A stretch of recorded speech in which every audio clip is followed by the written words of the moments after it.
Waalaikumsalam warahmatullahi wabarakatuh. Bapak ini Pak Kabit tuh namanya aslinya emang Pak Kabit Yusdi aja ya?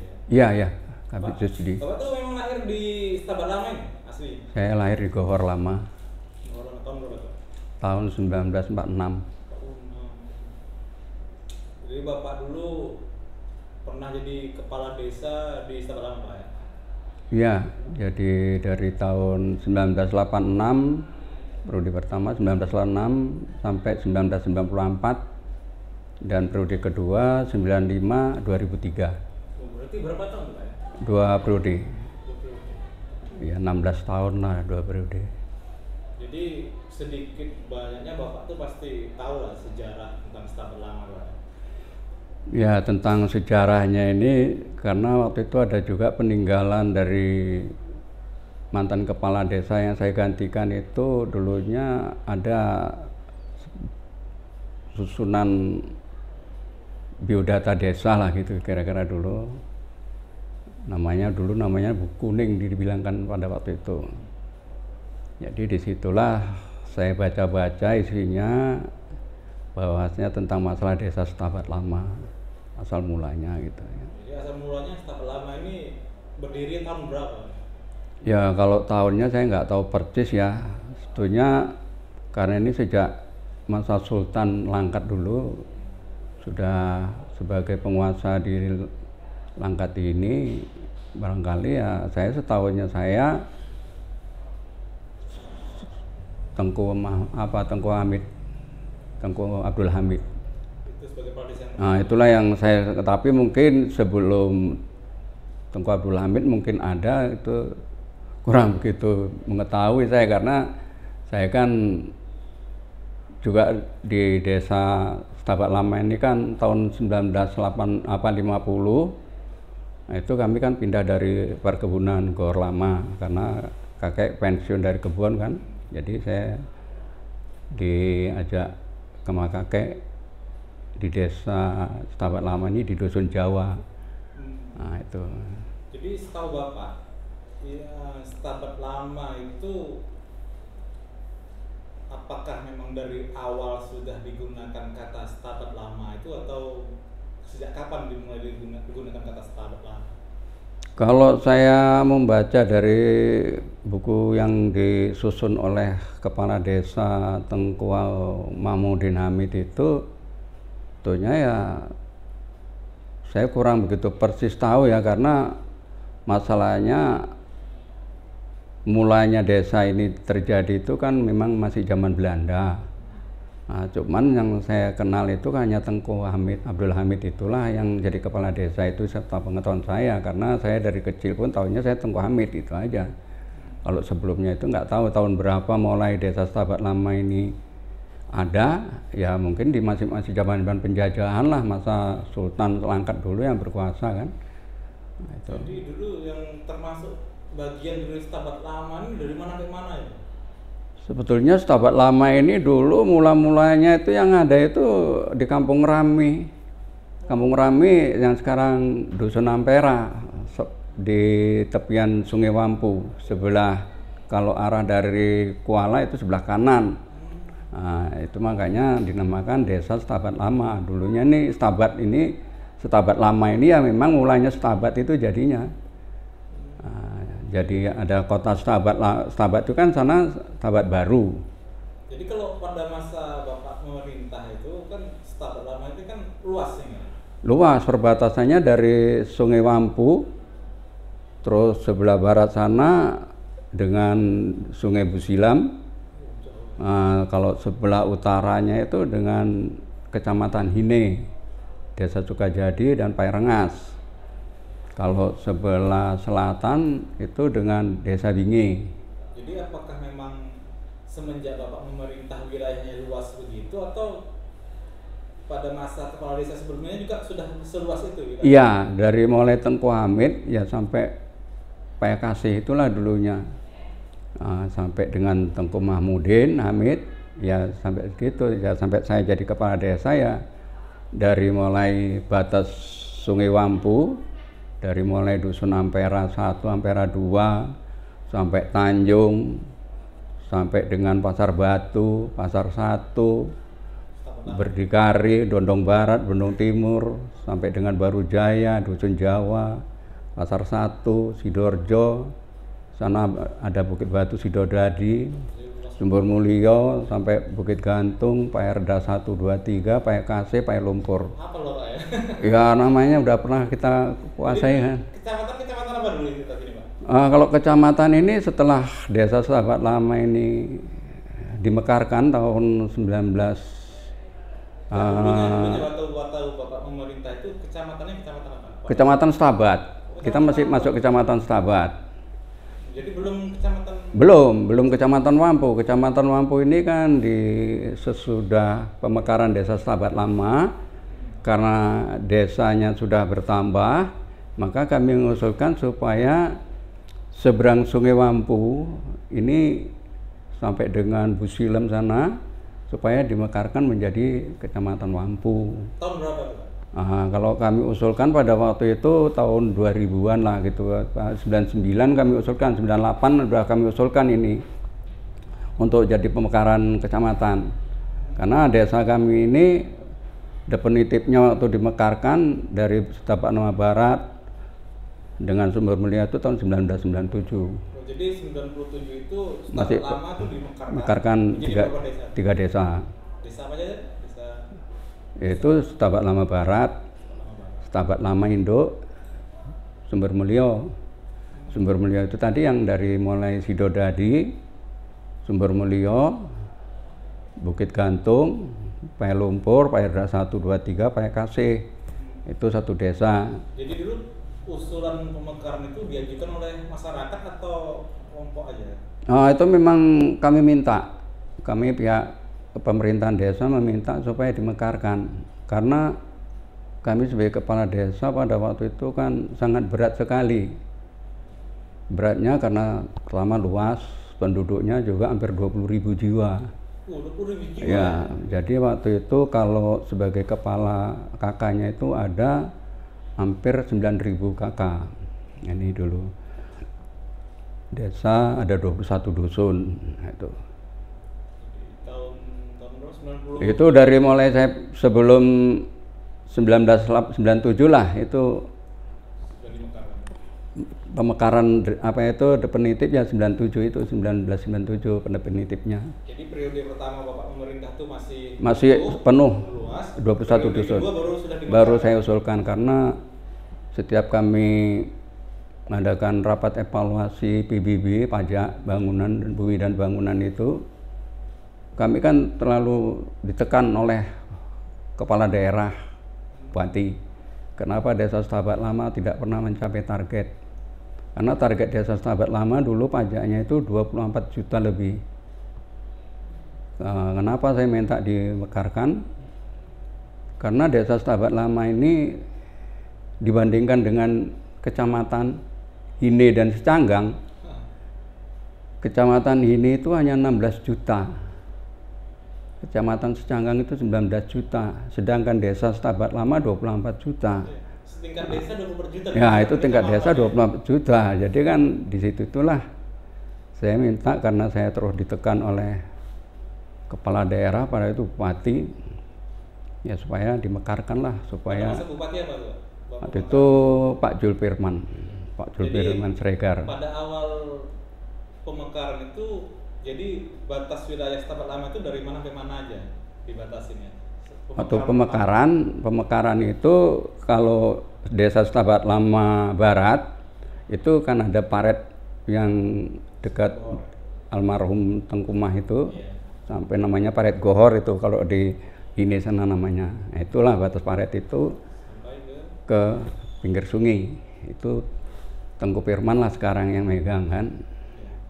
Dari paret sampai dengan Pondok Jagung atau perkebunan Gohor Lama itu satu desa Setapak Lama. Baru dari mulai Sidodadi Bukit Batu sampai ke Payakase itu satu desa namanya Sumber Mulyo. Itulah dulu waktu saya pecahkan. Tapi sudah ada lagi pemilihan kepala desa, pertukaran kepala desa macam Setapak Lama ini, ada mungkin masyarakat kurang begitu masih terlalu luas lah Setabat Lama ini, maka mereka itu memekarkan kembali menjadi Jentera Setabat sekarang. Kepala desanya Yusuf Yanto. Kalau di Sumber Mulia itu sudah juga dimekarkan sama generasi muda yang sekarang ini, itu menjadi 2 desa juga, menjadi Mekarjaya. Kalau Bapak ini kan kita bilang kan generasi terdahulu. Ya. Setelah Bapak melihat perubahan apa yang signifikan, tapi dalam hal positif itu pada waktu Bapak masa memerintah dengan sampai sekarang ini apa perubahan yang paling signifikan? Ya perbedaannya jauh kali lah. Perbedaannya karena masa saya jadi kepala desa itu target PBB-nya 24 juta. Bantuan desa terakhir itu kan 10 juta. Ada desa yang hanya pajaknya itu 125.000, 225.000, bantuan dari pusat sana juga 10 juta. Kami yang begini luas juga 10 juta, maka saya mengambil inisiatif supaya desa ini dimekarkan. Nah, setelah dimekarkan, maka banyak masyarakat itu yang merasa nggak puas lah, merasa rasanya saya tinggalkan karena udah payah-payah dipilih, kembali kok malah desanya dimekarkan kan gitu. Dari sudut ekonomi itu apa perubahan masyarakat? Lah kalau sekarang masalah perekonomian ya sudah dikatakan macam sebelah barat itu lebih makmur dibandingkan desa induk. Karena di sana waktu dimekarkan itu dulunya kan rawa-rawa, tanah terlantar, tanah tidur, lahan tidur. Setelah tahun 1988 itu saya bagikan tanah-tanah. Saya ngusul sama bupati karena ditekan supaya pajak itu mencapai target. Karena banyak lahan tidur, saya minta ya itu lahan tidur itu kita bagikan kepada masyarakat. Jadi pada saat Bapak pemerintah itu profesi masyarakat itu umumnya apa? Kalau yang di sebelah barat itu karena lahan tidur itu, mereka itu hanya mencari ikan. Mencari ikan lembat, belut, ikan sawah, itulah dijual. Maksudnya profesi masyarakat pada umumnya pada waktu Bapak pemerintah itu apa? Petani? Ya, yang sebagian petani. Ya hampir keseluruhannya petani lah. Ya sebagian, kalau seluruhnya itu ya sampai kurang lebih 70% itu 75% lah petani. Kalau yang lainnya itu ya pedagang, ada yang pekerja, guru dan lain-lain sebagainya. Berarti mayoritas itu. Dan orangnya banyak juga yang mencari pekerjaan keluar, merantau. Nah itu. Jadi Bapak ini kan salah satu pelaku sejarahnya nih, proses pemekaran Setabat Lama dulu dari yang begitu luas menjadi terbagi di beberapa desa. Menurut Bapak apa tuh hal positif dari pemekaran itu? Dampak positifnya terhadap perekonomian rakyat atau apa? Ya dengan adanya pemekaran tadi, satu dengan adanya pemerintahan tadi kan sudah terbagi menjadi tiga pemerintahan. Jadi kan lebih ringan lagi dibandingkan waktu masih satu pemerintahan. Kedua, tentang masalah bantuan dari pemerintah pusat itu kan 3 kali lipat. Dulunya kalau satu desa itu hanya 10 juta, setelah 3 desa kan 30 juta. Nah sekarang lebih hebat lagi ya dibandingkan pada masa saya dulu. 5 desa kalau sekarang ada bantuan dari pemerintah pusat udah main miliar, ya kan bisa menghitung sendiri. Saya nggak tahu persis berapa bantuan desa ini dari pusat sekarang ini kan itu. Dan barangkali ya perekonomian masyarakat, kenikmatan pembangunan yang diberikan oleh pemerintah tadi ya lebih, istilahnya lebih banyak yang dinikmati lah sekarang dibandingkan dulu. Dulu kita membagikan 10 juta itu dari mulai batas Sungai Wampu sampai Busilem sana, itu kita membagikannya itu merasa bahwasanya di sini nggak percaya, dari kelompok sini nggak percaya, kemana duit tadi. Nah, kita taruh sini sedikit nggak cukup, kita banyak di sini iri. Nah, gitulah dulunya. Jadi pada waktu itu cuman kesadaran masyarakat di masa saya dulu, kegotong royongannya itu kental. Dan dengan adanya kegotong royongan itu, saya periode pertama 1986 sampai dengan 1994, Desa Setabat Lama ini pernah mendapat predikat juara lomba desa tingkat kabupaten 2 kali selama saya 1 periode. Kriteria apa, Pak? Itu Lombanya kriteria. dengan adanya kriterianya itu karena kegotong royongan masyarakat tadi sangat besar. Dulu jalan-jalan yang kalau di dusun Jawa itu hanya becak pun nggak muat.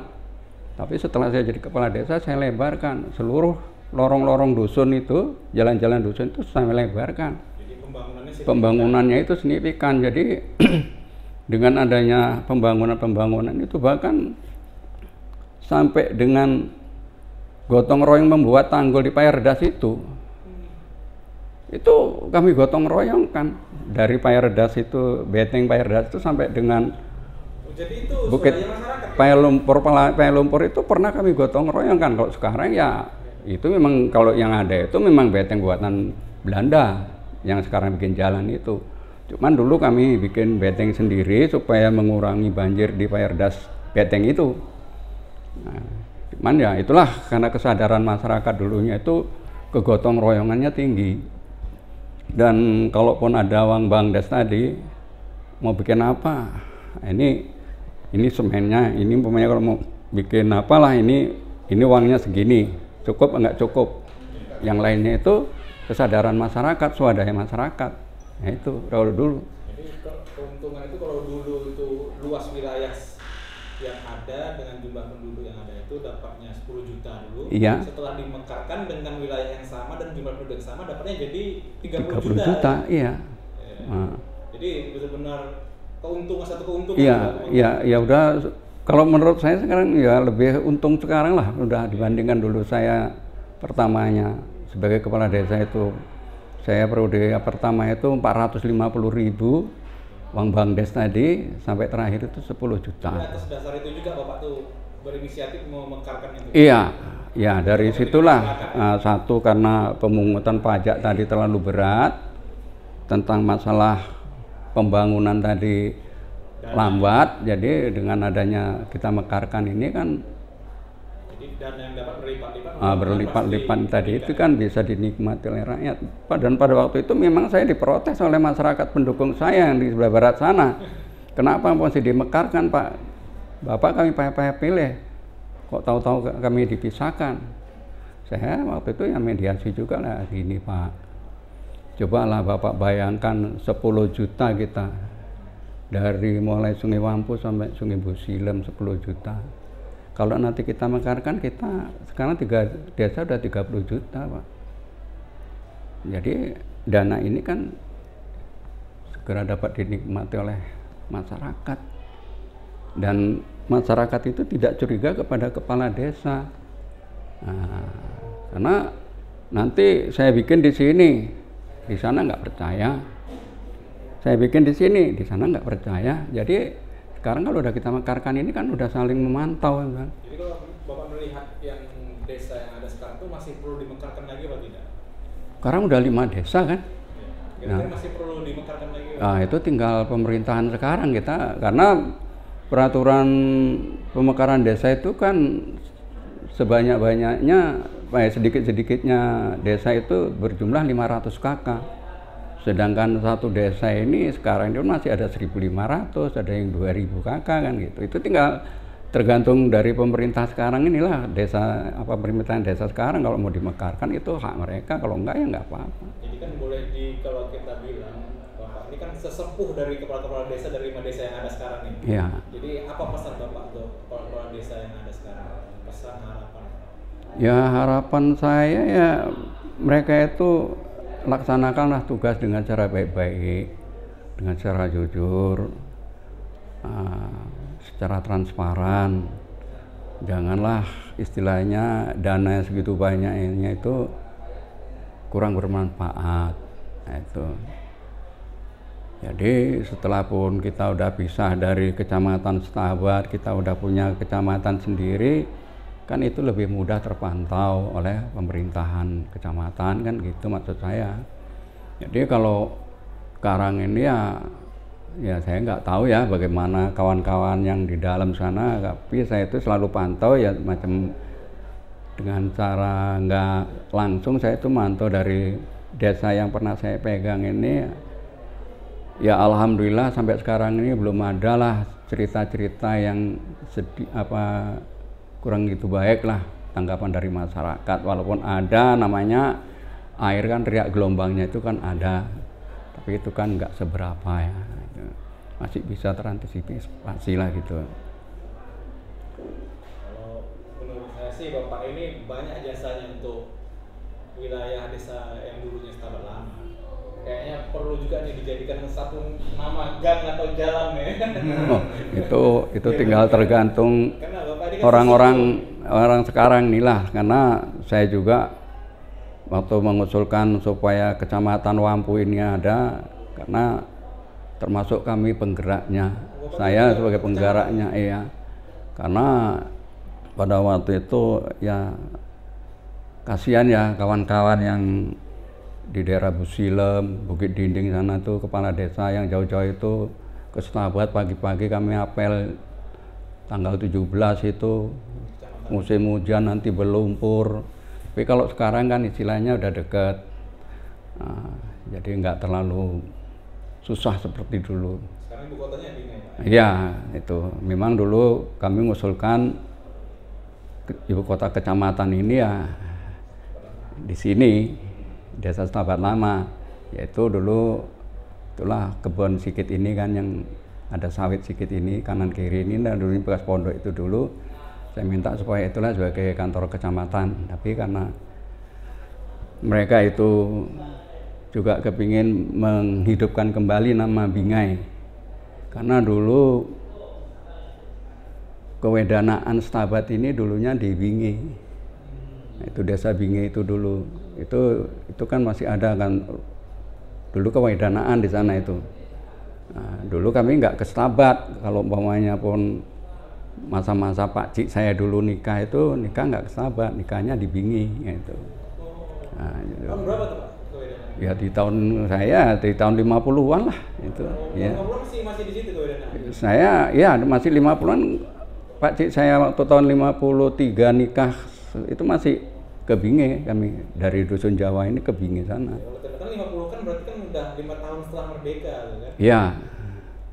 Jadi dulu tuh kota Setabat tuh dulu apa fungsinya? Sepi gitu tuh gimana? Ya kenapa dinamakan Setabat Baru itu karena dulu itu kan ya pusat perdagangan kan nggak mungkin di tepi sungai, karena sungai Wampu ini dulu kan sering banjir.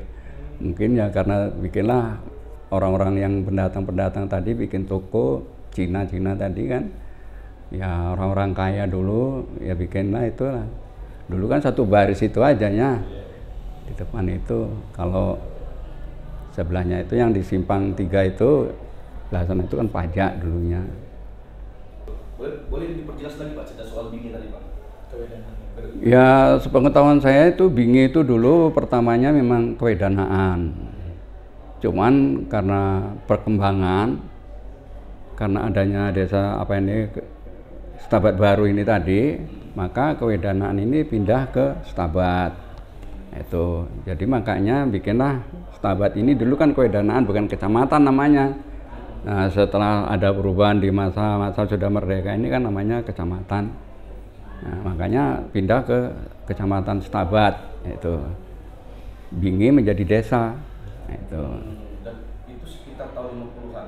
Di tahun 50-an lah. Tapi waktu ketika Bapak berurusan ke sana itu masih kewedanaan ya? Kewedanaan, karena setiap orang nikah pun ke sana, urusan surat menyurat pun ke sana dulunya. Masa Bapak juga lah perubahan desa Bingi menjadi sebuah desa ya? Iya, jadi desa.